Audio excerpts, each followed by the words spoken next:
This understanding shifts the nature of the problem. Intellectual error is not simply a flaw in reasoning, it is a distortion created by the self's need for coherence. When the self loosens its grip, thinking becomes more transparent. When the self withdraws, judgments become more honest. Al Ghazali believed that the self is not an enemy but a veil, a layer that must be seen clearly for clarity to emerge. If the self filters what appears true, how can truth be seen without the self filtering it? For Al Ghazali, doubt was not a destructive force. It was a method of refinement. He used disciplined questioning to remove beliefs that could not withstand examination. Doubt became a tool for cleansing the mind of inherited illusions. You begin to see how this works in your own reflections. When you apply doubt carefully, you notice that many of your assumptions lack solid grounding. Some were accepted because they felt comfortable. Others persisted because they had never been questioned. Doubt exposes these layers, leaving only what does not collapse under scrutiny. This process does not leave the mind empty. It leaves it honest. Doubt strips away what is unnecessary so that what remains stands on its own strength. Through this, you discover that doubt is not the opposite of understanding. It is the path toward understanding. If doubt purifies knowledge, what purifies the doubt that remains? As the unnecessary structures dissolve, thinking becomes quieter. Insight does not arrive as an argument but as a shift in clarity. This is what Al Ghazali pointed toward, understanding that emerges not from accumulation but from transparency. You notice that the more the mind lets go of its assumptions, the more evident certain truths become. Insight feels less like a conclusion and more like something that was always present, simply obscured by the noise of unexamined thought.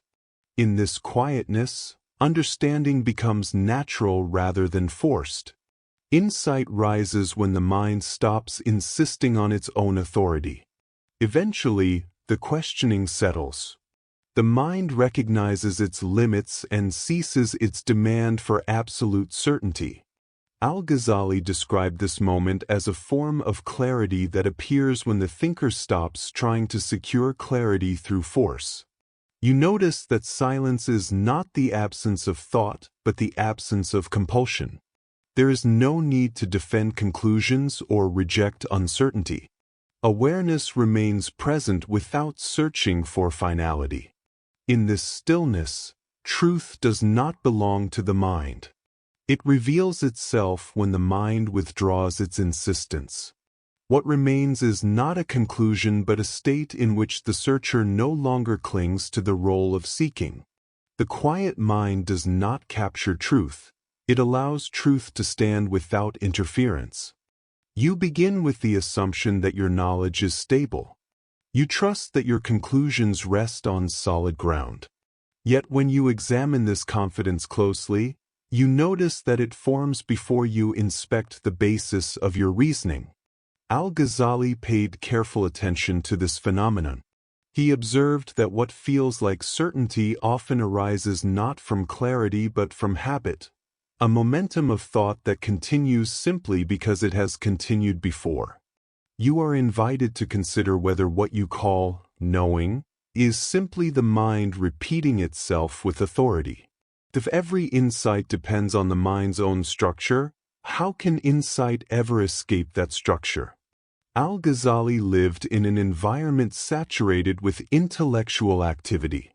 Philosophers constructed systems of logic, theologians debated the foundations of belief, and mystics examined the inner states of awareness.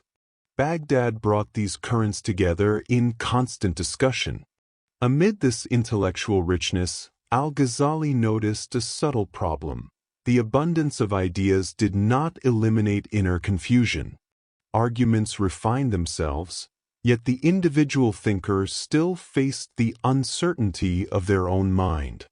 If knowledge surrounds the seeker in such abundance, why does inner certainty remain so rare? Al Ghazali reached a point where the reliability of perception, memory, and reasoning could no longer be taken for granted. He recognized that the senses can distort without warning, memory can reshape past impressions, and reasoning can produce conclusions that merely reinforce prior assumptions.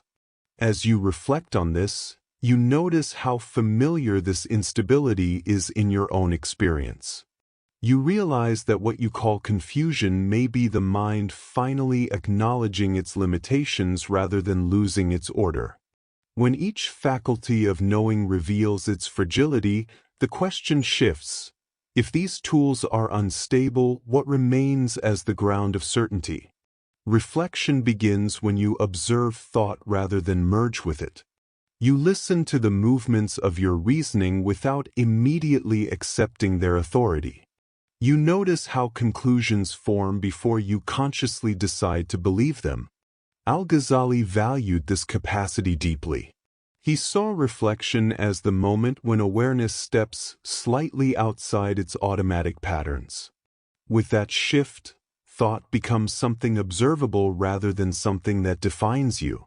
You begin to see how the mind interprets before it perceives, judges before it understands, and forms positions before it considers alternatives.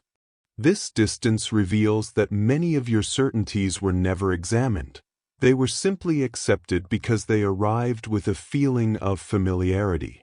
Reflection allows confusion to be understood not as disorder but as an opening, a sign that automatic thinking is coming into view. Reflection requires you to step back from thought. Who is the one that steps back? Al Ghazali explained that the mind is shaped by hidden structures long before conscious reasoning begins. These structures include expectations, inherited frameworks, habitual interpretations, and subtle preferences. They silently organize your experience, determining what appears relevant, meaningful, or coherent. As you observe this architecture, you begin to notice how you rarely encounter experience directly. Instead, you meet it through filters that have been built from years of repetition. Your mind arranges impressions into patterns that appear self-evident, yet these patterns owe more to conditioning than to clarity. Confusion, which once felt like failure, now appears as evidence that the hidden architecture is becoming visible. When your assumptions surface, they disturb familiar interpretations. But this disturbance is necessary. Without it, assumptions remain unchallenged and indistinguishable from truth. Al Ghazali believed that exposing these structures is the first movement toward genuine understanding. It is not the acquisition of new ideas but the recognition of what has always shaped thought from the background. If assumptions shape what you see before you see it, how can you ever claim to see directly? Al Ghazali observed that reason is powerful in analyzing conclusions but limited in validating its own starting points. Every rational system depends on premises it cannot fully justify. Eventually, reason must rely on something it cannot explain, an initial assumption, a foundational trust, or a principle accepted without demonstration.